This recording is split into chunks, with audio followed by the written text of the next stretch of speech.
There's the America they tell us we deserve, the one full of dreams and promises. And then there's the one we actually live in, the America that demands we work harder and harder for less and less. Everybody that works in this country can feel it.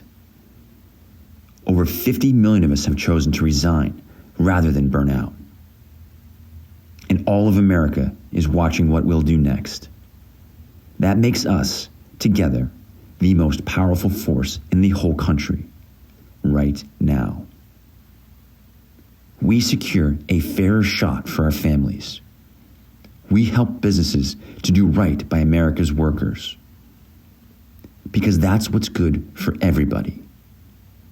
When we come together, we are a voice that will not go unanswered. Join us and help demand a say in what the future will become.